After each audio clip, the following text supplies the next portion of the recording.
ഈ പരിശുദ്ധമായ ഖുർആൻ ഉണ്ടല്ലോ, യഹ്ദി, അത് നമുക്ക് വഴി കാണിച്ചു തരികയാ. അല്ലാഹുവേ, യഥാർത്ഥ വഴികളിലൂടെ സഞ്ചരിക്കാൻ കൊതിക്കുന്നവർക്ക് പരിശുദ്ധമായ ഖുർആൻ നമുക്ക് വഴികാട്ടിയാണ് കേട്ടോ. നല്ല രീതിയിൽ ജീവിക്കണമെന്ന് ആഗ്രഹമുണ്ടോ? തെറ്റിപ്പോകാത്ത, വളഞ്ഞ വഴിയല്ലാത്ത യഥാർത്ഥ വഴിയിലേക്ക് പോകണമെന്ന് ആർക്കെങ്കിലും ആഗ്രഹമുണ്ടോ? സത്യത്തിന്റെ വഴികളെ പിൻപറ്റാൻ ആരെങ്കിലും ആഗ്രഹിക്കുന്നുണ്ടോ? ഖുർആനെ മുറുകെ പിടിച്ചോളി. ഖുർആനാണ് അത് യഥാർത്ഥമായ വഴി നമുക്ക് പഠിപ്പിച്ചിരുന്നു. ഇത് ഉൾക്കൊള്ളുന്ന വ്യക്തികൾക്ക് അല്ലാഹു കൊടുക്കുന്ന സന്തോഷം എന്താണ്? വയുബശ്ശിറുൽ മുഅ്മിനീൻ الذين يعملون الصالحات أن لهم أجرا كبيرا. സ്വാലിഹായ കർമ്മങ്ങൾ, സത്കർമ്മങ്ങൾ ചെയ്യുന്നവരാരാണോ അവർക്ക് വണ്ണമായ ഉന്നതമായ പ്രതിഫലവും അവർക്ക് സ്വർഗത്തിന് ആരാമങ്ങളുമുണ്ടെന്ന് പരിശുദ്ധമായ ഖുർആനിലൂടെ അല്ലാഹു സത്യവിശ്വാസികൾക്ക് സന്തോഷം പകർന്നു കൊടുക്കുകയാണ്. ഈ ഖുർആനിനെ അംഗീകരിച്ചവർ, ഖുർആനിനെ ആദരിച്ചവർ, ഖുർആനിനെ ബഹുമാനിച്ചവർ, ഈ ഖുർആനുമായി മുന്നോട്ട് പോയവർ ആരാണോ അവർക്ക് സ്വർഗത്തിൽ ഉന്നതമായ സ്ഥാനമാനങ്ങൾ ഉണ്ടെന്ന് ഖുർആൻ നമുക്ക് ഇറക്കി തന്ന പടച്ച തമ്പുരാൻ നമ്മളോട് പറയുകയാണ്. മറിച്ച് വഅന്നല്ലദീന ലാ യുഅ്മിനൂന ബിൽആഖിറ അഅതദ്നാ ലഹും അദാബൻ അലീമാ. ഈ ഖുർആനുമായി പുലബന്ധം പോലും ഇല്ലാതെ കേവലം ഒരു നാമധാരിയായ മുസ്ലിമായി ജീവിച്ച് ആഖിറത്തെ കുറിച്ച് വിശ്വാസമില്ല, പരലോകത്തെ കുറിച്ച് വിശ്വാസമില്ല, നേരം വെളുക്കുമ്പോ വൈകിട്ട് വരെ ദുനിയാവിന്റെ പിന്നാലെ പോയി അടിച്ചു പൊളിച്ച് സമയം കളയുന്ന മനുഷ്യ, നാളെ ആഖിറത്തിൽ നീ ഖേദിക്കേണ്ടി വരും കേട്ടോ. ആ ആഖിറത്തെ നിനക്ക് വിശ്വാസമില്ലാതെ മരിച്ചു പോയാൽ അഅതദ്നാ ലഹും അദാബൻ അലീമാ, വേദനയേറിയ നാണം കെട്ട ശിക്ഷ നിനക്ക് വേണ്ടി നാം ഒരുക്കി വെച്ചിട്ടുണ്ടെന്ന് പരിശുദ്ധ ഖുർആനിൽ അല്ലാഹു പറയുമ്പോ നേരായ മാർഗത്തെ സ്വീകരിക്കണേ, ആ വഴികളിലൂടെ സഞ്ചരിക്കണേ, എങ്കിൽ നിനക്ക് ഉന്നതമായ പ്രതിഫലമാവുള്ളത്. അതിനൊരേ ഒരു വഴി ഖുർആനെ മുറുകെ പിടിക്കലാണ്. ഖുർആനെ മുറുകെ പിടിക്കലാണ്. നമ്മുടെ കാറ്റലോഗല്ലേ പരിശുദ്ധമായ ഖുർആൻ. ഖത്ത ഓതാൻ വേണ്ടി മാത്രമുള്ള സാധനമല്ല, നേർച്ചയ്ക്ക് വാങ്ങിക്കൊടുക്കാൻ വേണ്ടിയുള്ള സാധനമല്ല. നമ്മുടെ സഹോദരിമാര് അസുഖം വരുമ്പോ അള്ളാഹു ഒരു ഖുർആൻ ഞാൻ നേർച്ച നേർന്നേക്കാം, എവിടെയെങ്കിലും പോകുമ്പോ നിങ്ങളൊരു ഖുർആൻ വാങ്ങി അവിടെ കൊണ്ട് കൊടുക്ക്, ഇങ്ങനെയൊക്കെ നേർച്ചയ്ക്ക് വേണ്ടി നമ്മൾ വാങ്ങുന്ന ഒരു സാധനമല്ല അത് കേട്ടോ. ചിന്തിക്കണം. എത്രയോ പള്ളിയുടെ അലമാരയില് ഖുർആൻ പൊതിയോടുകൂടി പൊതി പോലും ഇളക്കാതെ തന്നെ സൂക്ഷിച്ചു വെച്ചിരിക്കുന്ന എത്രയോ മസാജിദുകളുണ്ട്. നിങ്ങൾ മസ്ജിദുകളുടെ അലമാരകൾ ഒന്ന് പരതി നോക്കണേ. വർഷങ്ങളായി ഖുർആൻ അവിടെ അട്ടിയടുക്കി വെക്കപ്പെട്ടിരിക്കുകയാ. അതിന്റെ പുറം തോട് പോലും ഭാഗം പോലും പൊളിച്ചിട്ടില്ല. എങ്ങനെയാണോ കവറോടുകൂടി പേപ്പറിൽ പൊതിഞ്ഞു വെച്ചത് അതേപോലെ ഇരിപ്പുണ്ട്. തുറന്നു നോക്കൂല്ല ഖുർആൻ. യജീഉ യൗമൽ ഖിയാമത്തിൽ ഖുർആൻ. ഖുർആൻ അല്ലാഹുവിന്റെ കോടതിയിൽ നാളെ പരാതി പറയുമത്രേ. യാ റബ്ബി, പടച്ചവനേ, മസ്സഖൂനി ഹറഖൂനി. പരിശുദ്ധമായ ഖുർആൻ ഓതാത്തവരെ, ഖുർആനുമായി ബന്ധമില്ലാത്തവരെ, ഖുർആൻ തന്റെ ഖൽബിനോട് ചേർത്ത് വെക്കാത്തവരെ, ആ ഖുർആനിന്റെ ഉൾസാരങ്ങളും ഉള്ളടക്കങ്ങളും തന്റെ ജീവിതത്തിന്റെ ഭാഗമാക്കാത്തവരെ, ഈ ഖുർആൻ നമുക്കെതിരെ നാളെ റബ്ബിന്റെ കോടതിയിൽ പറയുകയാണ്. അള്ളാന്റെ കോടതിയിൽ എത്തിയിട്ട് അവലാതി ബോധിപ്പിക്കുകയാണ്, നമ്മെ കുറിച്ച് പരാതി പറയുകയാണ്. യജീഉൽ ഖുർആനു യൗമൽ ഖിയാമ. ഖുർആൻ ഖിയാമത്ത് നാളിൽ നമ്മുടെ മുന്നിലേക്ക് ഇതാ വരികയാണ്. യാ റബ്ബി, പടച്ചവനേ, ഹറഖൂനി വമസ്സഖൂനി.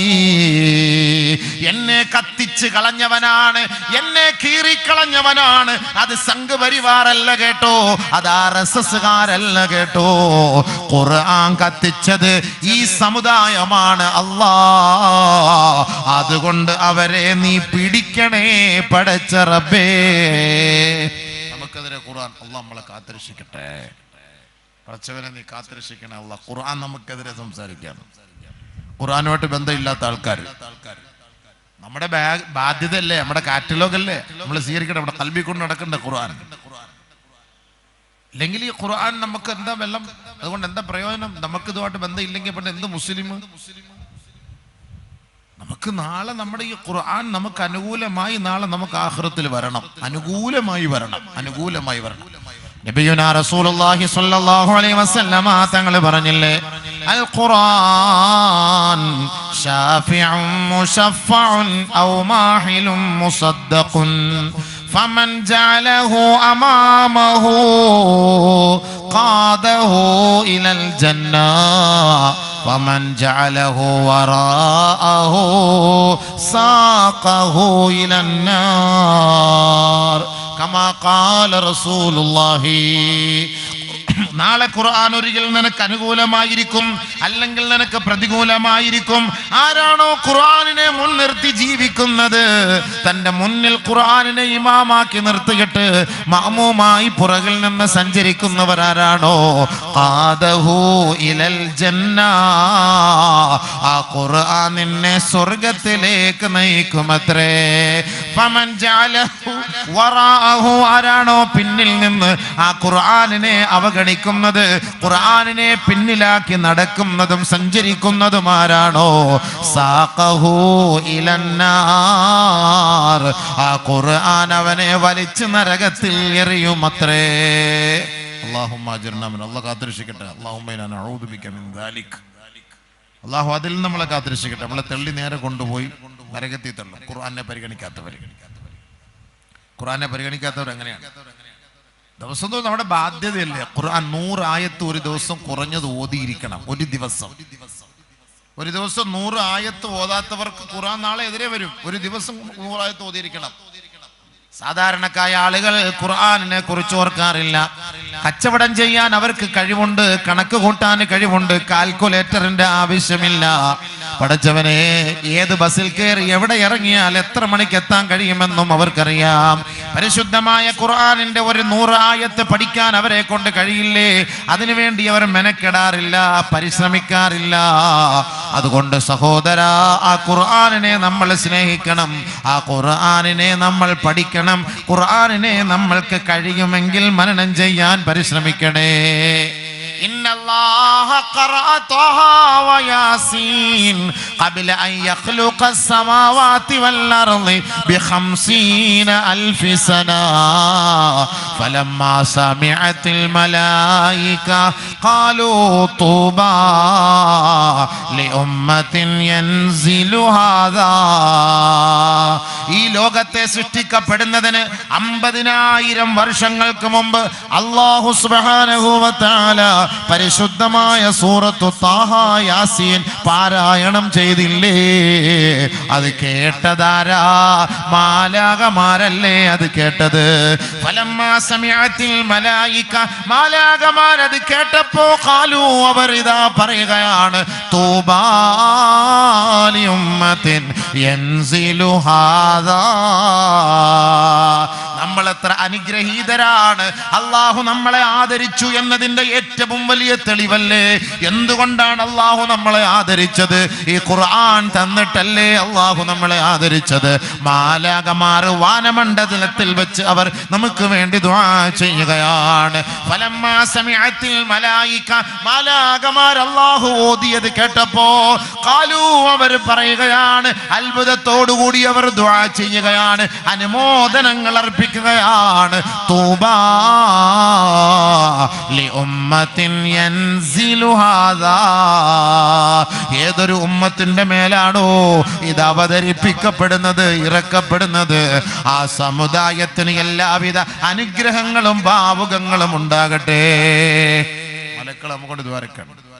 ആകാശ ഭൂമി സൃഷ്ടിക്കപ്പെട്ട 50,000 വർഷങ്ങൾക്ക് മുമ്പട്ടോ നമുക്ക് വേണ്ടി മലക്കൾ ദ്വാ ചെയ്യാം. ഈ ഉമ്മത്തിന് വേണ്ടി എത്ര വർഷമായി ആലോചിച്ച് നോക്ക്. അന്ന് നമുക്കൊണ്ട് ദ്വാ ചെയ്തു. സൂറത്ത് താഹ, സൂറത്ത് യാസീൻ അല്ലാഹു ഓതി.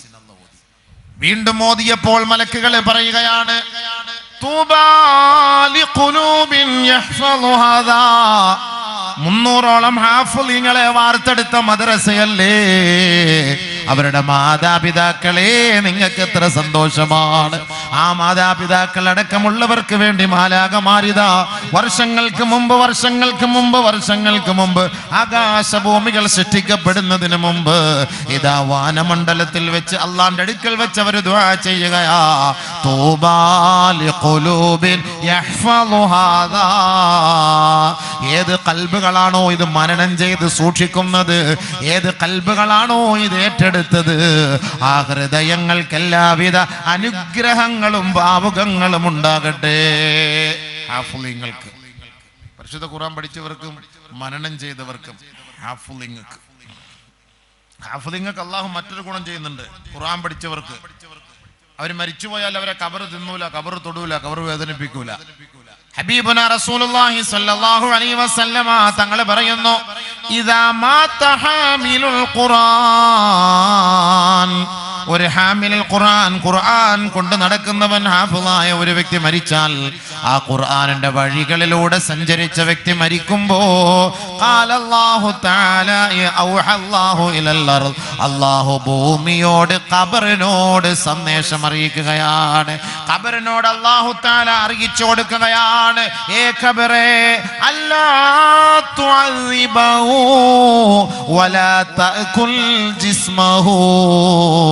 ഖബറേ നീ ആ ഹാഫിളിനെ തിന്നരുത് കേട്ടോ, തൊട്ടുപോകരുത് കേട്ടോ, വേദനിപ്പിക്കരുത് കേട്ടോ. ഇന്നലിൽ ഖബരി ലളമ്മ, ഖബറിന് ഞെരുക്കമുണ്ടെന്ന് നബി തങ്ങൾ പഠിപ്പിക്കുമ്പോ ആ ഖബറിലേക്ക് കൊണ്ടുവെക്കപ്പെടുന്ന മയ്യത്ത് അല്ലാഹ്ക്ക് പൊരുത്തപ്പെട്ട മയ്യത്താണോ, ആ ഖബർ അവനെ ഒന്നും ചെയ്യുകയില്ല എന്നതിന്റെ തെളിവാണ് കേട്ടോ. അല്ലാഹു തആല ആ ഖബറിനോട് വിളിച്ചു പറയുകയാ, പരിശുദ്ധ ഖുർആൻ മനനം ചെയ്ത വ്യക്തിയെയാണ് ആ ഖബറിലേക്ക് വെക്കപ്പെടുന്നത്, അതുകൊണ്ട് ആ ശരീരത്തെ നീ തിന്നു കളയരുത് കേട്ടോ. തന്റെ റബ്ബിനോട്, അല്ലാഹുവിനോട് ഈ പരിശുദ്ധമായ ഖുർആൻ ഓതിയ മനനം ചെയ്ത മയ്യത്ത് ആ ഖബറിലേക്ക് വരുമ്പോ ആ ഖബർ വിളിച്ചു പറയുകയാ, യാ റബ്ബി പടച്ചവനേ, കൈഫ ആകുലുഹു വകലാമുക ഫീ ജിസ്മിഹി, ഞാൻ അവനെ എങ്ങനെയാണ് ഭക്ഷിക്കുക റബ്ബേ, നിന്റെ പവിത്രമായ പരിശുദ്ധമായ ഖുർആൻ അവന്റെ ഖൽബിലുണ്ടായിരിക്കെ എനിക്ക് അവനെ തിന്നാൻ കഴിയൂലല്ലോ, അവനെ വേദനിപ്പിക്കാൻ കഴിയില്ലല്ലോ, അതുകൊണ്ട് ഞാനൊന്നും അവനെ ചെയ്യൂല അല്ലാഹ്. ഖുർആൻ പഠിച്ചവനെ ഖബർ പോലും ഒന്നും ചെയ്യൂല, അത്രയ്ക്ക് മാത്രമാണ്. അള്ളാഹ് വിളിച്ചു പറഞ്ഞാണ്, തൊട്ടുപോകരുത് കേട്ടോ, തൊട്ടുപോകരുത്, ഖുർആൻ പഠിച്ചവനാ വന്നത്, തൊട്ടുപോകരുത്. അള്ളാഹു ആ ഒരു ക്വാളിറ്റിയിൽ നമ്മളെയൊക്കെ പെടുത്തട്ടെ. പഠിച്ചവനെ റബ്ബേ, ഖുർആൻ പഠിച്ചിട്ട് അമൽച്ചാൽ തോഫിക്കരട്ടെ. ഏറ്റവും വലിയ, കാരണം അള്ളാന്റെ കലാമിനോട് അള്ളാഹു സ്വീകരിക്കുന്ന ഒരു നിലപാടാണ്. പഠിച്ചവന്റെ കലാം, അത് പഠിക്കാൻ അവർ താല്പര്യം കാണിച്ചു, അതുകൊണ്ട് കബറിൽ കൊണ്ടുവെക്കുമ്പോൾ വേദനിക്കുക. കാരണം ഖബറെന്ന് പറഞ്ഞാൽ അങ്ങനെയാണല്ലോ. നമ്മുടെ കൗമിന് ഇന്ന് ഖബറിനെ കുറിച്ചൊന്നും വലിയ വിശ്വാസം ഇല്ലാത്തത് കൊണ്ടാണ് ഇന്ന് ഖബറെന്നൊക്കെ പറഞ്ഞാൽ അവർക്കൊരു പേടിയൊന്നുമില്ല. ഇതൊക്കെ ചുമ്മാ വെറുതെ ഉസ്താദ്മാരും മൊയ്ലിയാക്കന്മാരും വെറുതെ കിടന്ന് പറയുന്നത്. സൂറത്തു താഹ, ഫമൻ അഅറള അൻ ദിക്രി ഫഇന്ന ലഹു മഈശതൻ ളൻകാ വനഹ്ശുറുഹു യൗമൽ ഖിയാമത്തി അഅമാ ഖാല റബ്ബി ലിമ ഹശർതനീ അഅമാ വഖദ് കുന്തു ബസീറാ قال كذلك أتتك آياتنا فنسيتها وكذلك اليوم تنسى. പരിശുദ്ധ ഖുർആനിനെ അവഗണിക്കുന്നവരെ, ഖുർആൻ ഓതാത്തവരെ, ഖുർആനിന്റെ വഴികളെ തിരഞ്ഞെടുക്കാത്തവരെ, ഖുർആനിന്റെ വഴികളിലൂടെ തന്റെ മക്കളെ സഞ്ചരിപ്പിക്കാത്ത മാതാപിതാക്കളെ, പരിശുദ്ധമായ ഖുർആൻ നമ്മുടെ വിളക്കാണ്, നമ്മുടെ എല്ലാമാണ്, ജീവിതത്തിന്റെ തുടിപ്പാണ്, വഴികാട്ടിയാണ്, കെടാവിളക്കാണ്. ആ ഖുർആനിനെ ആരാണോ അവഗണിക്കുന്നത്, ആ ഖുർആനുമായി ബന്ധമില്ലാത്ത ആരാണോ, അങ്ങനെ അവർ മരണപ്പെട്ടു പോയാൽ ഫഇന്ന ലഹു മഈശതൻ ലൻകാ, അവരുടെ ഖബർ ഞാൻ ഞെരുക്കി കളയും കേട്ടോ. അവർക്ക് ഞെരുക്കമായ ഭവനമാണ് നാം നൽകുക. ഈ ആയത്തിറങ്ങിയപ്പോ സഹാബാക്കൾ അത്ഭുതത്തോടെ നബി തങ്ങളുടെ മുന്നിൽ നിൽക്കുകയാണ്. പരിശുദ്ധമായ മദീന പള്ളിയുടെ മിമ്പറിൽ ചാരിയിരുന്നിട്ട് അല്ലാഹുവിന്റെ റസൂൽ സഹാബത്തോട് ചോദിക്കുകയാ, ഏ സഹാബത്തെ, അതദ്റൂന മൽ മഈശത്തുൽ ലൻഗ്, എന്താണ് മഈശത്തുൽ ലൻഗ് എന്ന് പറഞ്ഞാ നിങ്ങൾക്കറിയോ? ഞെരുക്കമായ ജീവിതം എന്തെന്ന് പറഞ്ഞാൽ അറിയുവോ? ഇടുക്കമായ ഭവനം എന്തെന്ന് പറഞ്ഞാൽ അറിയുവോ? ഖാലൂ, സഹാബത്ത് പറയുകയാണ്, അല്ലാഹു വറസൂലുഹു അഅലം, അല്ലാഹു റസൂലുമല്ലാതെ ഞങ്ങൾക്കൊന്നും അറിയില്ല ഹബീബേ. ഉടനെ നബിയുനാ റസൂലുള്ളാഹി തങ്ങളെ വിശദീകരിച്ചു കൊടുക്കുകയാ, അല്ലാഹുവിന് 99 നാമങ്ങളുണ്ട് കേട്ടോ. വലില്ലാഹിൽ അസ്മാഉൽ ഹുസ്നാ ഫദ്ഉഹു ബിഹാ. അല്ലാഹുവിന്റെ ഇസ്മുകൾ അനുസരിച്ച് ജീവിക്കണം, പ്രവർത്തിക്കണം, ആ ഇസ്മുകളെ ഉയർത്തിപ്പിടിക്കണം, അതിന്റെ വഴികളിലൂടെ സഞ്ചരിക്കണം കേട്ടോ. അതിനെ അംഗീകരിക്കാതെ ധിക്കാരികളായി കഴിഞ്ഞു മരിച്ചു പോകുന്നവർ ആരാണോ അവരുടെ ഖബറിടത്തിലേക്ക് 99 പാമ്പുകളെ അല്ലാഹു ഇറക്കുമത്രേ. 99 തിന്നീനാ, വിഷസർപ്പങ്ങളാണ് ഖിയാമത്ത് നാൾ വരെ അവനെ ഖബറിൽ കൊത്തിക്കൊണ്ടിരിക്കുമെന്ന് ഹബീബായ റസൂലുള്ളാഹി. 99 പാമ്പ് ഖബറിൽ ഇറക്കും അല്ലാഹു തആല. ഖുർആന്റെ അർത്ഥമാണ്, ഖുർആന്റെ വ്യാഖ്യാനമാണ്. 99 പാമ്പ്. ലികുല്ലി ഹയ്യത്തിൻ സബ്അതു റൂസ് ഔ തിസ്അതു റൂസ്, ഓരോ പാമ്പിനും 7 തലയും 9 തലകളുമാണ് കേട്ടോ. ചെറിയ തലയല്ല, ചെറിയ ഒരു തലയുള്ള പാമ്പല്ല. 2 തല മൂരി വന്നാൽ തന്നെ നമ്മളെ കൊണ്ട് താങ്ങാൻ പറ്റൂല. കിങ് കോബ്ര നിന്നാൽ എന്തായിരിക്കും രംഗം? അത്ര പേടിച്ചിട്ട് ഏറ്റവും വലിയ കിങ് കോബ്ര പേടിയാണ്, മലമ്പാമ്പിനെ പേടിയാണ്. മനുഷ്യനെ പോലും പിടുങ്ങി തന്നെ, ഒട്ടകത്തെ പോലും നിന്ന് കളയും. അപ്പൊ ഈ 99 പാമ്പ് ഖബറിനകത്ത് ഇറങ്ങുമ്പോൾ ഖബർ എന്താവും? ഞെരുങ്ങൂലേ? അല്ലാഹുമ്മ അജ്ർനാ മിനൻ നാർ, അല്ലാഹുമ്മ അഇദ്നാ മിൻ അദാബിൽ ഖബർ. അല്ലാഹുവിന്റെ റസൂൽ സല്ലല്ലാഹു അലൈഹി വസല്ലമ തങ്ങളെ സഹാബത്തിന് പഠിപ്പിച്ചു കൊടുക്കുകയാണ്, ഓരോ പാമ്പിനും 9 തല 7 തല. അല്ലാഹു അക്ബർ. എന്തായിരിക്കും രംഗം? എന്തായിരിക്കും അരങ്ങം? ചുമ്മാ ഒന്ന് ചിന്തിച്ചു നോക്ക്, വെറുതെ ഒന്ന് ചിന്തിച്ചു നോക്ക്. അങ്ങനെ ഒരു അവസ്ഥ അല്ലാഹു തആല അവന്റെ ഖബറിൽ ഉണ്ടാക്കുമെന്നാണ്. ഫൈന്ന ലഹു മഈശതൻ ലൻകാ, എന്നിട്ട് അവനെ ഉയർത്തെഴുന്നേൽപ്പിക്കപ്പെടുന്നത് എങ്ങനെയാണ്? ഫനഹ്ശുറുഹു യൗമൽ ഖിയാമത്തി അഅമാ, അന്ധനായിട്ടാണ് നാളെ ഉയർത്തെഴുന്നേൽപ്പിക്കപ്പെടുക. ഇവിടെ ഒരു കുഴപ്പമില്ലാതെ കാരണം അവന് കണ്ണിനൊരു അസുഖമില്ലായിരുന്നു, അവന്റെ ബുദ്ധിക്ക് ഒരു കുഴപ്പമില്ലായിരുന്നു, അവനെ നമ്മളിവിടെ അടക്കം ചെയ്തു. മരിച്ചു കഴിഞ്ഞപ്പോൾ അവനോട് അടക്കി, ഒരു പ്രശ്നമില്ലായിരുന്നു. പക്ഷെ ഉയർത്തെഴുന്നേൽപ്പിച്ചപ്പോ ആമാ, അന്ധനാണ്, ഒന്നും കാണാൻ കഴിയുന്നില്ല, ഒരു രസങ്ങളും കാണാൻ കഴിയുന്നില്ല, ആഖിറത്തിന്റെ അവസ്ഥകൾ മനസ്സിലാക്കാൻ കഴിയുന്നില്ല. ഉടനെ ഇവൻ ആവലാദിയോടെ പരിതപിച്ചുകൊണ്ട് റബ്ബിനോട് ചോദിക്കുകയാ, ഖാല റബ്ബി ലിമ ഹശർതനി അഅമാ വഖദ് കുന്തു ബസീറാ. അല്ലാഹുവേ, ദുനിയാവിൽ 60 വയസ്സ് വരെ ജീവിച്ചവനാണ്, 70 വയസ്സ് വരെ ജീവിച്ചവനാണ്, 80 വയസ്സ് വരെ ജീവിച്ചവനാണ്, 40 വയസ്സ് വരെ, 33 വയസ്സ് വരെ, മരിക്കുന്നത് വരെ എനിക്ക് ലോങ് സൈറ്റോ ഷോർട്ട് സൈറ്റോ കണ്ണിന് പ്രശ്നമില്ല, എനിക്ക് നല്ല ദൂരക്കാഴ്ചയായിരുന്നു അല്ലാ. പക്ഷേ ഞാൻ ഇന്ന് ഈ ഖബറിലേക്ക് വന്ന് അവിടെ നിന്ന് ഉയർത്തെഴുന്നേൽപ്പിക്കപ്പെട്ടപ്പോ എന്റെ കണ്ണിന്റെ കാഴ്ച നഷ്ടപ്പെട്ടു പോയി. പടച്ചവനെ, ലിമ ഹശർതനി അഅമാ, എന്നെ എന്തുകൊണ്ടാണ് നീ അന്ധനാക്കി ഉയർത്തെഴുന്നേൽപ്പിച്ചത് അല്ലാ? കണ്ണിരിക്കുമ്പോ കാണൂല. പിന്നെ നമ്മുടെ മുന്നിൽ ഖുർആനുണ്ട്, തുറന്നു നോക്കാൻ കണ്ണില്ല, കണ്ണുണ്ട്, ബസറുണ്ട്, ബസീറത്തില്ല. നമ്മുടെ മുന്നിൽ ഇരിപ്പുണ്ട് കണ്ണ്. എന്തിനാ മുന്നിൽ പോക്കറ്റിരിക്കുന്ന മൊബൈലിൽ നെക്കിയാലുണ്ട് ഖുർആന്. പള്ളിയിൽ പോയാൽ പള്ളിയിൽ ഇരിപ്പുണ്ട് ഖുർആന്. എവിടെ പോയാലും നമുക്ക് ഖുർആനുണ്ട്, തുറന്നു നോക്കാം. പക്ഷെ നോക്കാറില്ല. കണ്ണുണ്ട്, കാഴ്ചയില്ല. ഖുർആൻ നോക്കാൻ കാഴ്ചയില്ല. സമയങ്ങളോളം, മണിക്കൂറുകളോളം ഇൻസ്റ്റാഗ്രാമിൽ കളിക്കാൻ നമുക്ക് സമയമുണ്ട്, വാട്സപ്പിൽ ചാറ്റാൻ സമയമുണ്ട്, ഫേസ്ബുക്ക് കളിക്കാനും സമയമുണ്ട്, ഉത്സവപ്പറമ്പിൽ പോയി സമയം കളയാൻ നമുക്ക് സമയമുണ്ട്, ഗാനമേള കാണാനും കേൾക്കാനും ആസ്വദിക്കാനും വാർത്തകൾ കാണാനും നമ്മൾ സമയം മെനക്കെടുത്താറുണ്ട്.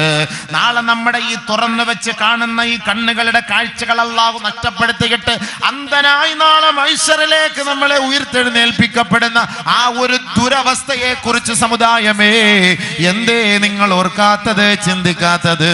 അതുകൊണ്ട് ആ കണ്ണിന്റെ കാഴ്ച നഷ്ടപ്പെടുന്നതിന് മുമ്പ് ആ ഖുർആനിലേക്കൊന്ന് നോക്കണേ. ദുനിയാവിൽ ജീവിക്കുമ്പോ മനുഷ്യൻ ഇതൊന്നും ചിന്തിക്കൂല, മരിക്കുന്നതിന് മുമ്പ് ഇതൊന്നും മനുഷ്യൻ ചിന്തിക്കൂല. മരണത്തോട് അടുക്കുന്ന സമയമാകുമ്പം അല്ലാഹു തആല മലക്കളെ കൊണ്ടുവന്നെല്ലാം കാണിച്ചു കൊടുക്കും. ഇങ്ങനെയൊക്കെയാണ് ഇനി നിന്റെ ജീവിതം, ഇനി ഭാവിയിൽ ഇങ്ങനെയൊക്കെയാണ് സംഭവിക്കാൻ പോകുന്നത് കേട്ടോ. നീ മരിക്കാൻ പോവാണ്, നിന്നെ ഞങ്ങൾ കൊണ്ടുപോകണം, അറസ്റ്റ് ചെയ്ത് കൊണ്ടുപോവാ. പക്ഷെ അതിന് മുമ്പ് ഇതൊക്കെ കണ്ടോ, ഇങ്ങനെയൊക്കെയാണ് സംഭവം. وجاءت سكرة الموت بالحق ذلك ما كنت منه تحيد. നീ മരിക്കുകയില്ല, ഞാൻ മരണപ്പെടുകയില്ല, ഇനി മരിച്ചാലോ മണ്ണിനോട് ചേർന്ന് ലയിച്ചു പോകും, ഭസ്മമാകും, ഇനി അവിടെ നിന്നൊരു ഉയർത്തെഴുന്നേൽപ്പില്ല എന്നൊക്കെ പറഞ്ഞ് വാദപ്രതിവാദം നടത്തിയവനല്ലേ. അവന്റെ റൂഹിനെ പിടിക്കാൻ ഇതാ മലക്ക് വരികയാണ്. സക്രത്തുൽ മൗതി ബിൽ ഹഖ്. ആ മരണമെന്ന യാഥാർത്ഥ്യം അവന്റെ മുന്നിലേക്ക് വരുമ്പോ അവനോട് ചോദിക്കുകയാണ്, ഇങ്ങനെയൊന്നുമില്ല എന്ന് നീ ധരിച്ചവനല്ലേ, ഇങ്ങനെയൊന്നും സംഭവിക്കൂല എന്ന് നീ നിഷേധിച്ചവനല്ലേ. ആ സമയത്ത് പറയും, അതല്ല അല്ലാഹു കൊണ്ടുവന്ന് മുന്നിൽ കാണിക്കും. ലാ യഖ്റുജു അഹദുകും മിനദ് ദുനിയാ ഹത്താ യറാ മഖ്അദഹു മിനൽ ജന്നതി അവിന്നാർ. നിങ്ങളിൽപ്പെട്ട ഒരാളും ഈ ദുനിയാവിൽ നിന്ന് മരിക്കൂല.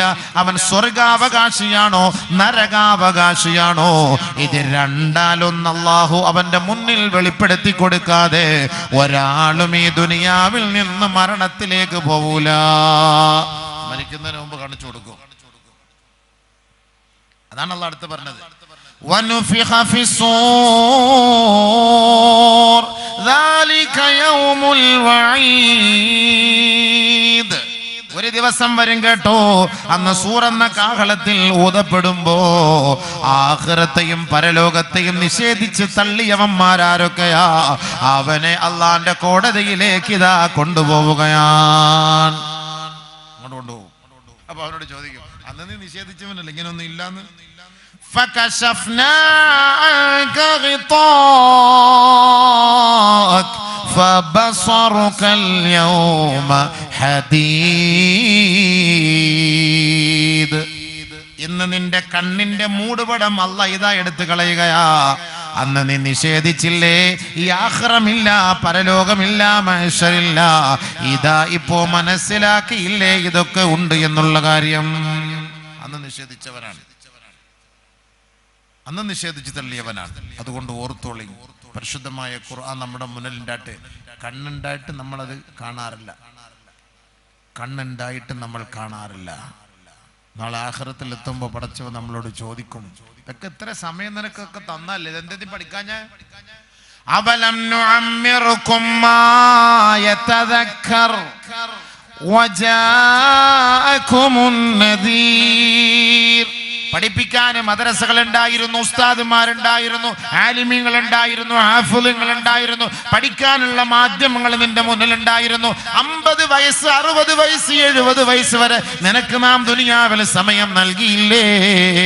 എത്രയോ താക്കീതുകാര്, മുന്നറിയിപ്പുകാർ, പ്രബോധകന്മാര് നിന്റെ മുന്നിലേക്ക് കടന്നു വന്നില്ലേ? എന്നിട്ട് നീ പുച്ഛിച്ച് തള്ളിയില്ലേ? അവഗണിച്ച് കഴിഞ്ഞില്ലേ? ഇപ്പോ മനസ്സിലാക്കിക്കോ, അതിന്റെയൊക്കെ പരിണിത ഫലം ഇതാ നീ കാണാൻ പോവുകയാണ്. സമയം തന്നു, പഠിക്കാൻ സമയം തന്നു, പഠിച്ചില്ല.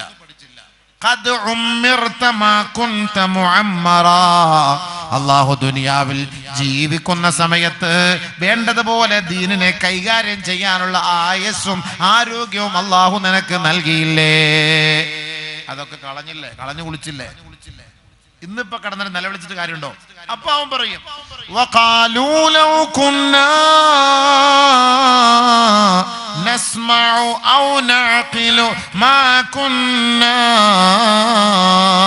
ഫീ അസ്ഹാബിസ് സഈർ فاعترفوا بذنبهم فسحقا لأصحاب السعير. അല്ലാഹ്, അന്ന് ഞങ്ങൾ ആ പറഞ്ഞത് അനുസരിച്ചിരുന്നെങ്കിലോ, അന്നത് കേട്ടിരുന്നെങ്കിൽ, അന്ന് ഉൾക്കൊണ്ടിരുന്നെങ്കിൽ, അന്ന് മനസ്സിലാക്കിയിരുന്നെങ്കിൽ, അല്ലാഹ് മാ കുന്നാ മിൻ അസ്ഹാബിസ് സഈർ, ഈ കത്തിക്കാളുന്ന നരകത്തിന്റെ വിറക് കൊള്ളിയായി ഞങ്ങൾ മാറുമായിരുന്നില്ല അല്ലാഹ്. അന്ന് പറയും. ഇന്ന് വാള് കട്ടൊന്നും പിടിക്കൂല. ഇന്നീ ഉസ്താദന്മാര് പറയുന്ന ഒന്നും തലയ്ക്ക് കയറൂല. ഇത് കേറുന്ന ഒരു ദിവസം വരും, അന്ന് മനുഷ്യൻ പറയുന്ന രംഗം ഖുർആൻ പറയാണ്. ഒന്നും കയറൂല. ബാക്കി എല്ലാത്തിനും ബുദ്ധിയുണ്ട്, എല്ലാ കാര്യങ്ങൾക്കും ബുദ്ധിയുണ്ട്. ഖുർആൻ പഠിക്കാനും ഇൽമിന്റെ വഴികളിലേക്ക് കടത്തിവിടാനും മക്കളെ ആ മാർഗത്തിലേക്ക് കൊണ്ടുപോകാനും ഇതിനൊന്നും നമുക്ക് സമയമില്ല. അപ്പാ ഉമ്മാക്ക് ആഗ്രഹിക്കുന്ന എന്താ? ഓ, ആലിമാക്കിട്ട് എന്ത് പുണ്യം, ആപ്പിളാക്കിട്ട് എന്ത് കിട്ടാനാണ്? ദുനിയാവിൽ ചുമ്മാ അമ്മാരുടെ ശമ്പളം 10,000 രൂപ ശമ്പളം എന്ത് ഉണ്ടാക്കാനാണ്? അല്ലെ MBA, MTech, MA, BA ഒക്കെ പഠിപ്പിച്ചാൽ എന്തെങ്കിലും കിട്ടും. PSC വഴി എഴുതിയ വല്ല ജോലി കിട്ടി, ഗവൺമെന്റിലൊക്കെ എന്തെങ്കിലും കിട്ടും. മരണം വരെ അവർക്ക് ജീവിക്കാനും മരിച്ചു കഴിഞ്ഞാലും അവർക്ക് കിട്ടാനുള്ള വഴികൾ അതൊക്കെയാണ്. അല്ലാതെ ഈ ആലിമായി ആഫുള്ള എന്ത് കിട്ടാനാണ്? പപ്പടവും കഞ്ഞിയും കിട്ടും, അല്ല വേറെന്ത് കിട്ടാൻ? നമ്മൾ ധരിക്കുന്നതാണ്. അപ്പൊ നമ്മൾ മാപ്പായും ഉമ്മാൻ ചിന്തിക്കുന്നതാണ്, നമ്മുടെ മക്കളെ ദുനിയാവിന് വേണ്ടിയാണ് അവർ പഠിപ്പിക്കുന്നത്.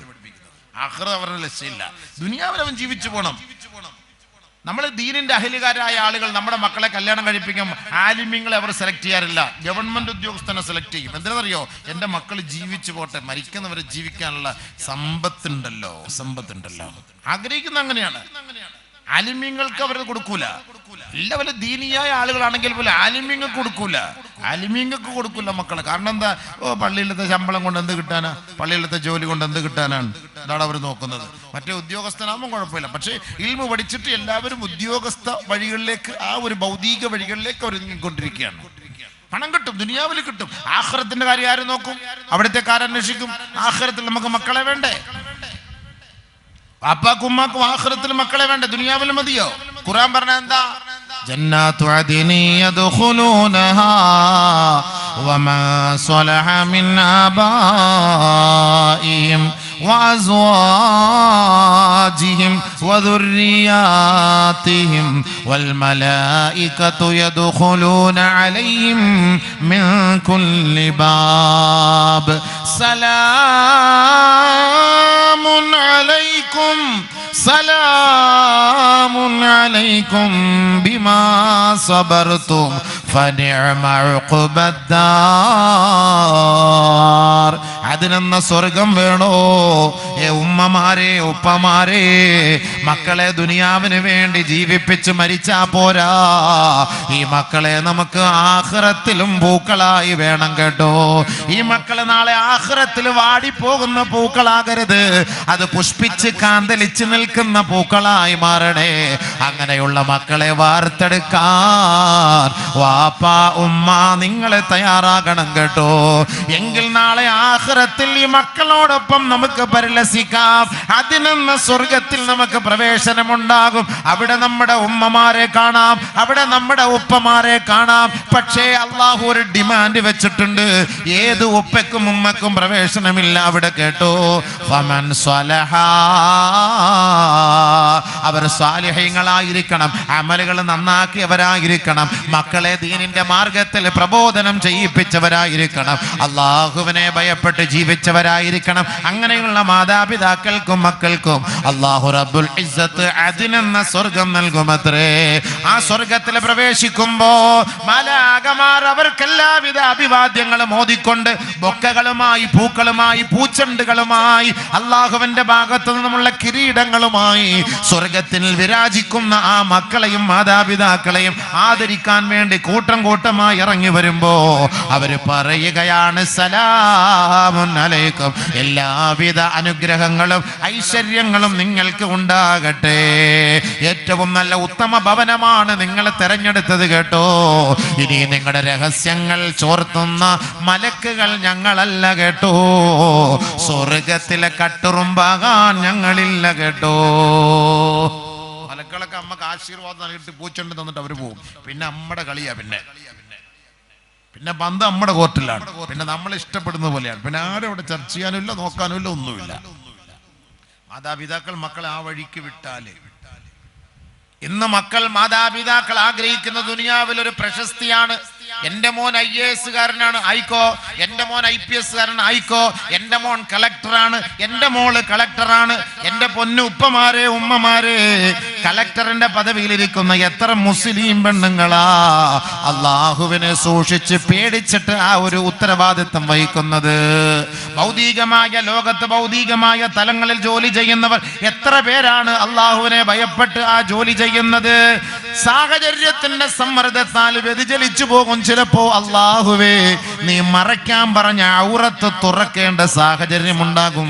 അങ്ങനെ തുറന്നിട്ട് നമുക്ക് സ്വർഗത്തിലാണോ നരകത്തിലാണോ എന്റെ മക്കളെ കൊണ്ടുപോകേണ്ടതെന്ന് തീരുമാനിക്കാനുള്ള ചോയ്സ് മാതാപിതാക്കൾക്കുള്ളതാ. വാപ്പാക്കുമ്മക്കുള്ളതാണ്. എന്റെ മോൻ സ്വർഗത്തിൽ പോകണം നരകത്തിൽ പോകണം തീരുമാനിക്കേണ്ടത് വാപ്പാണ്, അല്ലല്ല. അള്ളാടെ തീരുമാനം നമ്മളിങ്ങോട്ട് പ്രസവിപ്പിച്ച് സ്വർഗത്തിൽ മുസ്ലിം ആക്കി ഇങ്ങോട്ട് വിടുക എന്നുള്ളതാണ്. പിന്നെ മരിക്കുന്നത് എങ്ങനെ വേണമെന്നുള്ളത് നിങ്ങളുടെ യുവർ ചോയ്സ്, നിങ്ങളുടെ ചോയ്സാണ്. നിങ്ങൾ എങ്ങനെ മരിപ്പിക്കണം, നിങ്ങൾ എങ്ങനെ മരിച്ചു പോകണം എന്നുള്ളത് നിങ്ങളുടെ ചോയ്സാണ്. അത് നിങ്ങളുടെ ഇഷ്ടമാണ്, നിങ്ങളാണ് സെലക്ട് ചെയ്യേണ്ടത്. ഉപ്പ ഉമ്മമാര് തിരഞ്ഞെടുത്തോണം. അതുകൊണ്ടല്ലേ അല്ലാഹു തആല സൂറത്തുൽ തഹരീമിൽ പറഞ്ഞത്, യാ അയ്യുഹല്ലദീന ആമനു തഖുല്ലാഹ് യാ അയ്യുഹല്ലദീന ആമനു ഖൂ അൻഫുസകും വഅഹ്ലീകും നാറാ വഖൂദുഹാ അന്നാസു വൽ ഹിജാറ അലൈഹാ മലായിക ഗിലാദുൻ ശിദാദ് لا يعصون الله ما أمرهم ويفعلون ما يؤمرون. ഏ വാപ്പാ, ഏ ഉമ്മ, ആമനു വിശ്വസിച്ച വാപ്പമാരെ ഉമ്മമാരെ, നിങ്ങൾ സൂക്ഷിക്കണേ.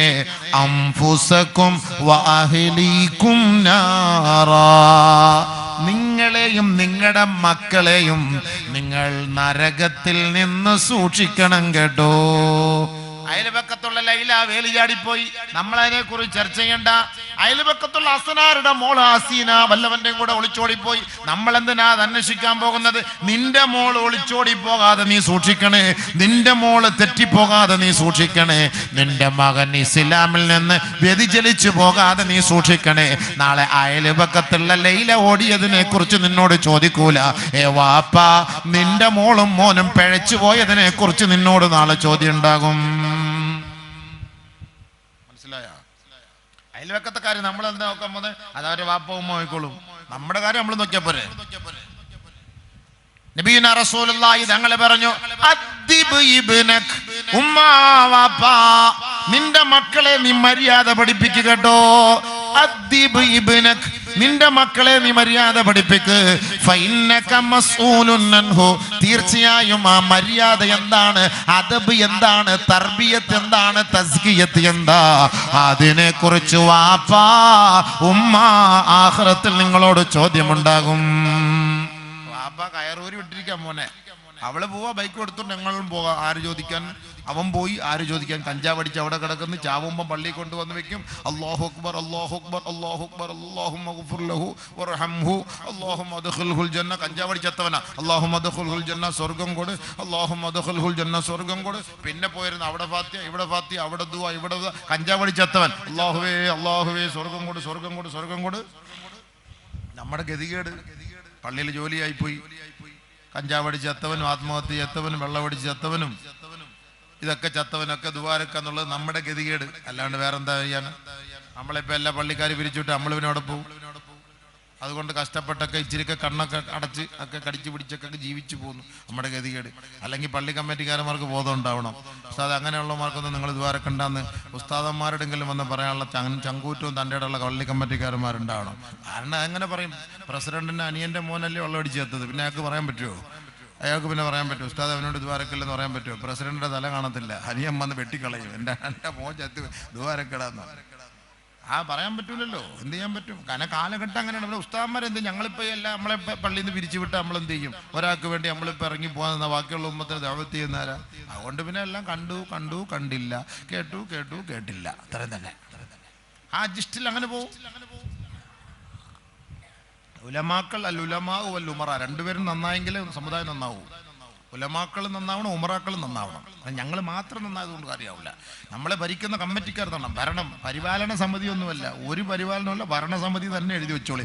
ആരാ പള്ളി പരിപാലിക്കുന്ന? ഏത് സെക്രട്ടറിയാണ് പള്ളിയിലത്തെ കക്കൂസ് കഴിയുക? ഒന്ന് കൈപൊക്ക്. പള്ളിയിലെ കക്കൂസ് കഴിയുക സെക്രട്ടറിയോടുണ്ടോ? ഈ മജ്ലിസിലുണ്ടോ? പള്ളിയിലെ കക്കൂസ് കഴിയുക പ്രസിഡന്റ് ഉണ്ടോ? ഒന്ന് കൈപൊക്ക് നോക്കട്ടെ. അൽഹംദുലില്ലാ. ഏതാ ഉപ്പ? ഒരു ഉപ്പ പൊക്കി. എനിക്ക് അഭിമാനത്തോടെ പറയണം. മാഷാ അല്ലാഹ്, മാഷാ അല്ലാഹ്. ഉസ്താദ് തന്നെ സന്തോഷിക്കുന്നു. മാഷാ അല്ലാഹ്. പള്ളിയിലത്തെ ഒരു പ്രസിഡന്റ് സെക്രട്ടറി കക്കൂസ് കഴിയുമെന്ന് പറഞ്ഞാൽ അത്ഭുതമാണ്. അതാണ് പരിപാലന, ഖിദ്മത്ത് എന്ന് പറഞ്ഞതാണ്. ഇത് ഖിദ്മത്ത് എന്ന് പറഞ്ഞാൽ അതാണ്. ഓരോ കക്കൂസും പള്ളിയിലത്തൊക്കെ ബാത്റൂമൊക്കെ കയറി നോക്ക്. മനുഷ്യന് നമ്മൾ നൂറേന്ന് ഫയർഫോഴ്സ് അടിച്ച് പോകുന്നത് അവിടെ. ഇത് ആ കക്കൂസിന്റെ ക്ലോസറ്റ് കാണുമ്പോൾ എല്ലാം ഡിലീറ്റായി പോകും അകത്തൂടെ തന്നെ. ഒന്നും പുറത്തേക്ക് വരില്ല കക്കൂസിന്റെ കോലം കണ്ടാൽ. ആരെങ്കിലും തിരിഞ്ഞു നോക്കിയിട്ടുണ്ടോ? ഒറ്റ ബാത്റൂമുകൾ കയറി നോക്ക്, ഒരെണ്ണത്തിനും കുറ്റിയില്ല. ഒരു ബാത്റൂമിന് കുറ്റിയില്ല ബീവ. ഇത് പള്ളി കമ്മിറ്റിക്കാർ നോക്കണ്ടേ, അന്വേഷിക്കണ്ടേ? ബക്കറ്റില്ല. ആ ബക്കറ്റിന്റെ കോലം കാണാൻ അടിയിൽ കൂടെ വെള്ളം പോവും, സൈഡിൽ കൂടെ വെള്ളം പോവും. പൈപ്പ് തുറന്ന് വിട്ടാൽ അപ്പുറത്തും ഇപ്പുറത്തും ഒക്കെ വെള്ളം പോവാണ്. ഇതൊക്കെ നോക്കട്ടെ, എത്ര വെള്ളം വേസ്റ്റായിട്ട് പോകുന്നത്. ഒരു നല്ലൊരു ബക്കറ്റ് ഒരു മഗ്ഗും വാങ്ങി വെച്ചൂടെ? ആരുടെ എന്തിനാ നിങ്ങളെ പള്ളി കമ്മിറ്റി കയറ്റിയിരുത്തുന്നത്? ഉസ്താദന്മാരെ ഭരിക്കാൻ. അല്ല പിന്നെ വേറെന്താ? വേറെ നിങ്ങളെ കമ്മിറ്റി കയറ്റി വെച്ചിരിക്കുന്നത് അതിനല്ലേ? ഉസ്താദെ ഇവിടെ പോയി ഇന്നലെ കണ്ടില്ലല്ലോ, ഇന്ന് ലോഹറിനെ കണ്ടില്ലല്ലോ, മിഞ്ഞാന്ന് കണ്ടില്ല. ഇയാൾ ലോഹർ നിസ്കരിച്ചിട്ട് 10 ദിവസമായി. കമ്മിറ്റിയാ മെയിൻ ആളാ. അത് വൈക്കരിച്ചിട്ട് 10 ദിവസമായി. ഇയാൾ ഉസ്താദിനെ അവിടെ കണ്ടല്ലോ. ആര് പറഞ്ഞപ്പോൾ? നിങ്ങൾ ആര് പറഞ്ഞു? അതൊക്കെ എനിക്ക് റിപ്പോർട്ട് കിട്ടും ഉസ്താദെ. ഞാൻ അവിടെ വീട്ടിൽ കിടന്നാൽ മതി, നിസ്കരിക്കാതെ കിടന്നാൽ മതി. നിങ്ങൾ നിസ്കരിച്ചില്ലെങ്കിൽ എനിക്ക് എൻ്റെ റിപ്പോർട്ട് കിട്ടും. കൊള്ളാം, നല്ല പ്രസിഡന്റ്, നല്ല സെക്രട്ടറി. ഇങ്ങനെയുള്ള സെക്രട്ടറിയാണ്, ഇങ്ങനെയുള്ള കമ്മിറ്റിക്കാരാണ് നമുക്കുള്ളത് ഇവിടെ. എല്ലാം നമ്മുടെ നോക്കണം. പിന്നെ എങ്ങനെ ഉമ്മത്ത് നന്നാവും? ഞങ്ങൾ മാത്രം നന്നായാൽ മതിയോ? ഞങ്ങൾ നിങ്ങളുടെ കൂടെ കൂടുക, അല്ലാണ്ട് പിന്നെ എന്ത് ചെയ്യാൻ? നിങ്ങൾ നിങ്ങളുടെ കൂടെ കൂടുകയാണ്, വേറെ മാർഗ്ഗമില്ല. നിങ്ങൾ നന്നായി വാ, നമുക്ക് നന്നാവും, ഒരുമിച്ച് നമുക്ക് പോകാം. അല്ലാതെ കണ്ട് നമ്മൾ മാത്രം ഇതൊന്നും പ്രസംഗിച്ചുകൊണ്ടൊന്നും വലിയ കാര്യമൊന്നുമില്ല. അതിന് നിങ്ങളും കൂടെ തയ്യാറാവണം. നമ്മുടെ നാട്ടിൽ ഒരു അരാജകത്ത് നടക്കുന്നു, അല്ലെങ്കിൽ ഇവിടെ വെള്ളമടി കൂടുതലാണ്, ഇവിടെ ഒരുപാട് മദ്യപാനം കൂടുതലാണ്, അല്ലെങ്കിൽ ഭയങ്കരമായി കല്യാണങ്ങൾക്കൊക്കെ പാട്ട് ഗാനമേള, ഇതൊക്കെ ശരിയല്ല, നമ്മുടെ മഹലിന്റെ കീഴിൽ നടക്കുകയാണ്. ജമാഅത്ത് കമ്മിറ്റി എത്രയും വേഗം ഒരുമിച്ച് കൂടി ഒരു തീരുമാനം എടുത്തിട്ട് ഉസ്താദ് പറഞ്ഞോളിന്ന് ഒരു ഓർഡർ ഞങ്ങൾക്ക് താ. ധൈര്യമായിട്ട് ഉസ്താദ് പറഞ്ഞോ, തീരുമാനമാണ്, പറഞ്ഞോ. ഞാൻ ജോലി ചെയ്യുന്ന മണക്കാട് ജമാഅത്തിൽ കമ്മിറ്റി എന്നോട് പറഞ്ഞിട്ടുണ്ട്, ഉസ്താദെ പലിശയുടെ 1 രൂപ നമ്മുടെ പള്ളി പണിക്കും വേണ്ട, മദ്രസയ്ക്കും വേണ്ട, പള്ളിയുടെ ഇവിടെ പെരുന്നാളിന് റമദാൻ മാസത്തിൽ കൊടുക്കുന്ന കഞ്ഞിക്കും വേണ്ട, പലിശ ലോട്ടറിയുമായി ബന്ധപ്പെടുന്ന ഒരാളുടെയും പൈസ വേണ്ട. കമ്മിറ്റി എഴുതി തന്നിട്ടുണ്ട്, പച്ചയ്ക്ക് നമുക്ക് പറയാം, ചങ്കൂറ്റത്തോടെ വിളിച്ചു പറയാം. കമ്മിറ്റി എഴുതി തന്നേക്കാണ്, അങ്ങനെയുള്ള പൈസ ഞങ്ങൾ സ്വീകരിക്കൂല, വേണ്ട. അങ്ങനെ ഒരാൾ അറിയാതെ 1 ലക്ഷം രൂപ കൊണ്ട് കൊടുത്തു. അത് അദ്ദേഹം ലോട്ടറി കച്ചവടക്കാരനെന്ന് മനസ്സിലാക്കിയിട്ട് തിരിച്ച് അതേപോലെ റിട്ടേൺ അടിച്ചു അയാളുടെ വീട്ടിലേക്ക്. അത് തിരുവനന്തപുരം ഞങ്ങളുടെ ജമാഅത്ത് അങ്ങനെ. അതുകൊണ്ട് ധൈര്യമായിട്ട് നമുക്ക് പറയാം. പക്ഷെ ഇതൊക്കെ നമുക്ക് ഇവിടെ നിന്ന് പറയാൻ പറ്റുമോ? ഇന്നത്തെ പള്ളികളിലൊക്കെ പറയാൻ പറ്റുമോ? അല്ലാഹു അക്ബർ. ഞാനൊരു സ്ഥലത്ത് പ്രസംഗിക്കാൻ പോയി, ഇപ്പോഴൊന്നുമില്ല, 1997. എനിക്കിപ്പോഴും ഓർമ്മയുണ്ട്, അടി കിട്ടിയതിൻ്റെ ഓർമ്മ. അത് പ്രസംഗിക്കാൻ പോയി. അന്ന് അവിടെ പോയി പിന്നെ ഈ കള്ളുകുടിയും വ്യഭിചാരവും അതിനെക്കുറിച്ചൊക്കെ പ്രസംഗിച്ച് പോകേണ്ട പകുതിക്ക് ഉസ്താദ് ഹത്യ പഠിത്തിരിപ്പുണ്ട്. അയാൾക്ക് നോട്ടീസ് കൊടുക്കും, നിർത്താൻ പറ. എനിക്കിതൊന്നും മനസ്സിലാവും. ഞാൻ ഇങ്ങനെ പ്രസംഗിച്ചു, അയാളൊന്നും എൻ്റെ അടുത്ത് പറഞ്ഞില്ല. ഞാനിങ്ങനെ പ്രസംഗിച്ച് അവസാനം പിന്നെ മൈക്ക് ഓഫാക്കി, പിന്നെ മൈക്ക് എടുത്തു മാറ്റി, പിന്നെ കസേരയെല്ലാം എടുത്തത് ഓരോ എന്താപ്പം ഇതൊന്നും പിടുത്തം കിട്ടുന്നില്ല, വേണ്ട പ്രസംഗം നിർത്താൻ പറഞ്ഞത്. സംഭവം എന്താ? സെക്രട്ടറി മറ്റേതിനകത്ത് പിടിക്കപ്പെട്ടിരിക്കുക. ഇത് ഞാൻ ഇതുമല്ല പറഞ്ഞത്, ഞാൻ ഇതൊന്നും പറഞ്ഞില്ല. സംഭവം ഇങ്ങനെ പറഞ്ഞ പള്ളിയിലെ സെക്രട്ടറിയാണ്. അപ്പം അവസാനം പള്ളിയിലത്തെ മോദിയും വന്ന് അടിക്കാൻ വരുന്നു. അപ്പം നിങ്ങൾ മോദിയിലുള്ള ഈ താടി വെച്ച് എന്നിട്ട് എന്നെ 5-6 പുഴുത്ത ചീത്ത നോക്കുമ്പോൾ അയാളും സപ്പോർട്ട് ഇതിനകത്ത് മറ്റേൻ്റെ കൂടെ. അപ്പോൾ കള്ളുകുടിയുടെയും വ്യഭിചാരത്തിൻ്റെയും പേരിൽ അവർ പിടിക്കപ്പെട്ടതിൻ്റെ പേരിൽ അത് ഉസ്താദ് എന്നെ കൊണ്ട് പറയിപ്പിച്ചു എന്നുള്ള ധാരണയിൽ അവർ പ്രശ്നം ഉണ്ടാക്കിയതാണ്. 1997 കേട്ടോ. എനിക്ക് ഇപ്പം പ്രസംഗിക്കുമ്പോഴത് ഓർമ്മ വരികയാണ്, എവിടെ പോയാലുമേ. അപ്പോൾ ജമാഅത്തിൻ്റെ ഉത്തരവാദിത്തം വഹിക്കുന്നവരാണ് അവർ. അള്ളാഹു നമ്മളെല്ലാം കാത്തിരക്ഷിക്കട്ടെ. അള്ളാഹു ദുനിയാവിലെ ആഖിറത്തിലെ അയ്ബുകളിൽ നിന്ന് അള്ളാഹു നമ്മളെ രക്ഷിക്കട്ടെ, സഹായിക്കട്ടെ. പക്ഷേ അവരത് നിർത്താൻ പറഞ്ഞു എന്നുള്ളതാണ് ഏറ്റവും വലിയ കാര്യം. പ്രസംഗിക്കേണ്ട, പിന്നെ പ്രസംഗം നടന്നില്ല, പിന്നെ മൈക്ക് ഓഫാക്കി വെച്ച് ഞാൻ പ്രസംഗിച്ചു. അങ്ങനത്തെ ഒരു സാഹചര്യം ഉണ്ടാണ്. അതുകൊണ്ട് ഞാൻ പറഞ്ഞു വരുന്നത്, ഞാൻ ആരെയും കുറ്റം പറയല്ല. പടച്ചവരെ, നമ്മൾ നല്ല ആളായിട്ട് വേണ്ട നമ്മൾ മറ്റുള്ള കുറ്റം പറയല്ല.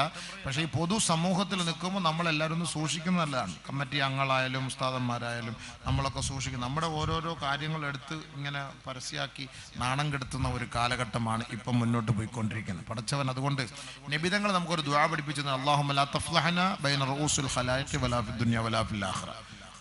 ദുനിയാവിലും ആഖിറത്തിലും ഞങ്ങളെ നീ നാണം കെടുത്തല്ല പടച്ചോനെ. അങ്ങനെ ഒരു ദുആ നബി പഠിപ്പിച്ചിട്ടുണ്ട്. എല്ലാവരും അത് ചൊല്ലിക്കോണം. കാരണം ഇന്ന് നാണം കെടുത്തുന്ന ലോകമാണ്. നമുക്കിന്ന് എങ്ങോട്ടും പോകാൻ പറ്റൂല. അള്ളാഹു നമ്മളെ കാത്തിരക്ഷിക്കട്ടെ. അള്ളാഹു നമ്മളെ കാത്തിരക്ഷിക്കും. അതുകൊണ്ട് എൻ്റെ സുഹൃത്തുക്കളെ, സഹോദരങ്ങളെ, നമ്മൾ ഉലമാക്കളോടൊപ്പം ചേർന്ന് നിന്ന് ഉമറാക്കൾ ദീനിന് വേണ്ടി നിങ്ങൾ പരിശ്രമിക്കും. അതുകൊണ്ടല്ലേ അല്ലാഹു തആല ഖുർആനിൽ പള്ളിയുടെ ഉത്തരവാദിത്വം വഹിക്കുന്നവർ ആരായിരിക്കണമെന്ന് അല്ലാഹ് പറഞ്ഞതല്ലേ. പടച്ച തമ്പുരാൻ പറയുന്ന വാക്കാണ് നമ്മൾ കേൾക്കേണ്ടത്. അള്ളാന്റെ വീട്, ആ പള്ളി അള്ളാന്റേതാണ്. അപ്പൊ അത് ഭരിക്കേണ്ടത്, ഉത്തരവാദിത്വം വഹിക്കേണ്ടത് ആരായി? ഇന്നമാ യഅമുറു മസാജിദല്ലാഹ് മൻ ആമന ബില്ലാഹി വൽ യൗമിൽ ആഖിർ വഅഖാമസ് സലാഹ് വആതസ് സകാഹ് വലം യഖ്ശ ഇല്ലല്ലാഹ്. എത്ര വലിയ വാക്കാതല്ല പറഞ്ഞത്. എത്ര വലിയ 2 പ്രാവശ്യം അള്ളാഹു സൂക്ഷിച്ചോ. 2 പ്രാവശ്യം പറഞ്ഞു പള്ളി കമ്മിറ്റിക്കാരോട്, ഇന്നമാ യഅമുറു മസാജിദല്ലാഹ്, മൻ, അല്ലാഹുവിന്റെ ഉത്തരവാദിത്വം, പള്ളിയുടെ ഉത്തരവാദിത്വം വഹിക്കേണ്ടവർ, മൻ ആമന ബില്ലാഹി വൽ യൗമിൽ ആഖിർ, അല്ലാഹുവിനെ കൊണ്ടും ആഖിറത്തെ കൊണ്ടും വിശ്വസിക്കുന്നവനാകണം. പള്ളിയുടെ കടിഞ്ഞാൻ പിടിക്കാൻ, പള്ളിയുടെ ഖജനാവിന്റെ താക്കോല് വാങ്ങാൻ. അള്ളാഹ് പറഞ്ഞ വാക്കാ. കാരണം അള്ളാഹുവിനെ വിശ്വസിക്കണം എന്ന് പറഞ്ഞിട്ട് തൊട്ടടുത്ത് ആഖിറത്തെ വിശ്വസിക്കണം എന്നാ പറഞ്ഞത്. എന്തപ്പാ അതിന്റെ അർത്ഥം? വല്ലതും പള്ളി നടിച്ചു മാറ്റിയാൽ മോനെ ആഖിറ ഉണ്ട്, അവിടെ നിന്നെ പോക്കൂ, അതായത് അർത്ഥം. അള്ളാഹുവിനെ വിശ്വസിക്കണം, ആഖിറത്തെയും വിശ്വസിക്കണം. അള്ളാഹെ മാത്രം വിശ്വസിച്ച പോരാ. നീ മരിച്ചു പോയാൽ വീണ്ടും ഒരു പുനർജന്മം ഉണ്ടാകും. ആ പുനർജന്മത്തിലൂടെ നിന്നെ അള്ളാന്റെ കോടതിയിലേക്ക് ഹാജരാക്കപ്പെടും. അന്ന് നീ പള്ളിയുടെ കമ്മിറ്റിയിൽ ഇരുന്നിട്ട് എത്ര പൈസ നീ തിരിമറി നടത്തിയിട്ടുണ്ട്, കച്ചവടത്തിന് വേണ്ടി എടുത്തിട്ടിട്ടുണ്ട്, എത്ര പൈസ മറ്റുള്ളവർക്ക് കൊടുത്തിട്ടുണ്ട്, എത്ര രസീത് കുറ്റി നീ അടിച്ചു മാറ്റി എഴുതിയിട്ടുണ്ട്. ഇത് മാത്രം അല്ലാഹു റബ്ബുൽ ഇസ്സത്ത് ആഖിറത്തിൽ നാളെ പൊക്കി കൊണ്ടുവരുമത്രേ. അതുകൊണ്ട് ആഖിറത്തെ കുറിച്ച് വിശ്വസിക്കുന്നവരായിരിക്കണം പള്ളിയുടെ ഉത്തരവാദിത്തം ഏറ്റെടുക്കേണ്ടവർ. ആമന ബില്ലാഹി വൽ യൗമിൽ ആഖിർ, ആഖിറത്തെ കുറിച്ച് വിശ്വസിക്കണം. അങ്ങനെ ആഖിറത്തിൽ അവർക്ക് വിശ്വാസമുണ്ടെങ്കിൽ അടുത്ത ക്വാളിറ്റി അവർക്ക് എന്താ? അവർ കൃത്യമായി ജമാഅത്തായി ആ പള്ളിയിൽ, ആ നാട്ടിലുണ്ടെങ്കിൽ അവിടെ വന്നവർ നമസ്കരിക്കട്ടെ. നമസ്കാരം ഉണ്ടാവണം. ഏതെങ്കിലും ഒരു വഖത്തിൽ കമ്മിറ്റിക്കാർ എപ്പോഴും ഉണ്ടാകണം. കാരണം ജനങ്ങൾ പള്ളിയിൽ വരുമ്പോൾ എന്തെങ്കിലും വിഷമം ഉണ്ടെങ്കിൽ നമ്മുടെ കമ്മിറ്റി മെമ്പറിനോടോ പ്രസിഡന്റിനോ സെക്രട്ടറിയോടോ പറയാനൊരാൾ വേണം. നോക്കുമ്പോൾ സെക്രട്ടറി ഇല്ല, പ്രസിഡന്റും ഇല്ല. ഞാൻ പല പള്ളിയിലും ജോലി ചെയ്തിട്ടുണ്ട്. ഒരു പള്ളിയിൽ ജോലി ചെയ്തപ്പോൾ ആ പള്ളിയുടെ ഫുൾ ഉത്തരവാദിത്തം അവിടുത്തെ മോദീനാണ്, മുഅദ്ദിൻ സാഹിബ്. അവർക്ക് ശമ്പളം പോലും അയാൾ എനിക്ക് തരുന്ന മുഅദ്ദിനാണ്. പ്രസിഡന്റ് സെക്രട്ടറിയും പൊതുയോഗത്തിനാണ് വരിക, എല്ലാം മോദി സാഹിബ്. എങ്ങനെ ഉണ്ടാവും? ജീവിതത്തിൽ ശമ്പളം കൂട്ടി കിട്ടുമോ? ആര് കൂട്ടാനാ? ഇതാണ് സംഭവം. അവരെ ഏൽപ്പിച്ചിരിക്കുകയാണ്. അതുകൊണ്ട് പള്ളിയിൽ വരണം. അപ്പ എന്തെങ്കിലും ആവശ്യങ്ങൾ ഉണ്ടെങ്കിൽ ഒന്ന് പറയാൻ പ്രസിഡന്റ് വേണ്ട, സെക്രട്ടറി വേണ്ടേ? പ്രസിഡന്റ് സെക്രട്ടറി കയറി ഇരുന്നാൽ മതി. അഖാമസ്സല, നിസ്കാരം നിലനിർത്തണം. സക്കാത്ത് കൊടുക്കാൻ അർഹതയുള്ളവനാണെങ്കിൽ കൊടുക്കണം. സക്കാത്ത് കൊടുക്കണം. പൈസക്കാരനാ. നല്ല നല്ല കോടീശ്വരന്മാരൊക്കെ ആയിരിക്കും പള്ളിയുടെ പ്രസിഡന്റ് സെക്രട്ടറിയൊക്കെ. വർഷത്തിൽ എത്ര സക്കാത്ത് കൊടുക്കുന്നുണ്ടെന്ന് ചോദിച്ചു നോക്കണം. നിങ്ങളുടെ കണക്ക് എങ്ങനെയാണ് ഹബീബേ? എൻ്റെ അറിവിൽ 2 പേരാണ് 40 ലക്ഷം 35 ലക്ഷം സക്കാത്ത് കൊടുക്കുന്നതായിട്ട് എനിക്കറിയുന്നത്. 2 പേരാണ്. അത് എനിക്ക് നല്ലപോലെ അറിയാവുന്നതുകൊണ്ട് ആ കണക്ക് കൂട്ടിയിട്ട് കറക്റ്റ് എല്ലാ വർഷവും ഉസ്താദ് ആ സമയമാകുമ്പം ഇത്ര പൈസ ഞങ്ങൾ കൊടുക്കുന്നുണ്ടെന്ന് വ്യക്തിപരമായിട്ട് അറിയാം. ബാക്കി എത്രയോ സമ്പന്നന്മാരുണ്ട്, അള്ളാഹു ആലം, കൊടുക്കുന്നുണ്ടെന്ന് പറയും, കണക്ക് കിട്ടുന്നില്ല. കണക്ക് കിട്ടുമ്പോഴല്ലേ നമുക്ക് ഒരു ഉറപ്പ് വരുള്ളൂ ഇത്രയും രൂപ അദ്ദേഹത്തിനുണ്ട്, കഴിവുണ്ടായിട്ട് ഇത്രയും കൊടുക്കുന്നുണ്ടെന്നറിയാൻ. ഇഷ്ടം പോലെ ഉണ്ട്, കൊടുക്കൂല, പിടിച്ചു വെച്ചോ. വൈലുൽ ലിൽ മുശ്രികീൻ അല്ലദീന ലാ യൂതൂന സകാത്ത് വഹും ബിൽ ആഖിറതി കാഫിറൂൻ. സക്കാത്ത് കൊടുക്കാതെ പിടിച്ചു വെക്കുന്നവനെ നരകമാണ്, നരകമാ. ആഖിറത്തിൽ നിങ്ങൾ നിഷേധിക്കുന്നവരാണ്, ആഖിറത്തെ നിഷേധിക്കുന്നവരാ. ആഖിറത്തിൽ നിങ്ങൾ തീരാ ദുഃഖത്തിലും നഷ്ടത്തിലുമായിരിക്കും കേട്ടോ. സമ്പത്തുണ്ടായി, നിസ്കാരം എന്ന് പറഞ്ഞിട്ട് കാര്യമില്ല, പണമുണ്ട്, അതിന്റെ സക്കാത്ത് കൊടുക്കണം. സക്കാത്ത് കൊടുക്കണം ഹബീബേ. 1 കോടിയുടെ ആസ്തിയുണ്ട്, ഓരോരുത്തരൊക്കെ 4 കോടി 3 കോടി 5 കോടിക്കൊക്കെ വലിയ സൂപ്പർ മാർക്കറ്റൊക്കെ നടത്തി അതിന്റെ കണക്ക് കൂട്ടാറുണ്ടോ വർഷം തോറും? മാർച്ച് മാസം അല്ലേ കൂട്ടുമല്ലോ, ലാസ്റ്റ് ഘട്ടത്തിൽ കൂട്ടിയിട്ട് ഗവൺമെന്റിന് റിട്ടേൺ സമർപ്പിക്കുമല്ലോ. ഗവൺമെന്റിന് കൃത്യം കണക്ക് കൊടുക്കൂലേ? അവര് 18% വെച്ച് ഗവൺമെന്റിന് കൊടുക്കണം. നിങ്ങൾ അതൊന്നും വേണ്ട, 2.5% കൊടുത്താൽ മതി. 1 കോടി രൂപ നിങ്ങളുടെ കൈവശം ഒരു വർഷം നിങ്ങൾക്കുണ്ടോ? 2.5 ലക്ഷം രൂപ കൊടുത്താൽ മതി. ആ 2.5 ലക്ഷം 100 പണക്കാരന്മാർ തയ്യാറായി എത്ര ദാരിദ്ര്യം നമുക്കിവിടെ മാറിക്കിട്ടും പാവപ്പെട്ട മക്കളുടെ? 2.5 ലക്ഷം. 5 കോടിക്ക് 10 ലക്ഷത്തിന്റെ ഒരു കെട്ട് സക്കാത്ത് ഇങ്ങനെ എടുത്തു വെക്കുമ്പോൾ ശൈത്താൻ വന്ന് ഉച്ചിമുടി പിടിച്ചിട്ട് പറയും, സുബൈറെ നിനക്ക് ഒരു ജോലിയില്ല, ഇതെടുത്ത് നീ ഇന്ന് കച്ചവടം ചെയ്താൽ നാളെ അടുത്ത മാസം നിനക്ക് ഡബിള് കിട്ടൂലേ, നീ ഇത് കൊടുക്കാൻ. അപ്പൊ ഇങ്ങനെ ആലോചിക്കും, ശരിയാന്നല്ലോ, 10 ലക്ഷം ഈ കെട്ട് സക്കാത്ത് ഫ്രീ ആയിട്ട് ഈ 10 ലക്ഷം കൊടുക്കാന്ന് പറഞ്ഞാൽ നമുക്ക് അങ്ങോട്ട് വിറയ്ക്കും. കൈ വിറയ്ക്കരുത്, ഇത് തീയാണ്, ഇത് കയ്യിലിരുന്ന കൈ പൊള്ളും, അതുകൊണ്ട് കൊടുക്കണത് 10 അല്ല 20 ലക്ഷം 50 ലക്ഷം ഇരുന്നാലും കൊടുക്കണം. അപ്പൊ നിങ്ങളൊന്ന് കണക്കൊണ്ട് നോക്കി, 40 ലക്ഷം വർഷം തോറും സക്കാത്ത് കൊടുക്കുന്നവന്റെ രംഗമൊന്ന് ആലോചിച്ച് നോക്ക്. 40 ലക്ഷത്തിന് ഒരു കെട്ട് മേശപ്പുറത്ത് വെച്ചിട്ട് ഇത്ര വെച്ച് കൊടുക്കുന്നവരുടെ രംഗമൊന്ന് ആലോചിച്ച് നോക്കി. അവനപ്പോ എത്ര ഓർക്കണം, ചിന്തിക്കണം. ഹബീബെ, ഇത് അള്ളാഹയെ പേടിയുള്ളവർക്ക് ഇതൊക്കെ പറഞ്ഞിട്ട് കാര്യമുള്ളൂ, ആഖിറത്തെ പേടിയുള്ളവർക്ക് പറഞ്ഞിട്ട് കാര്യമുള്ളൂ.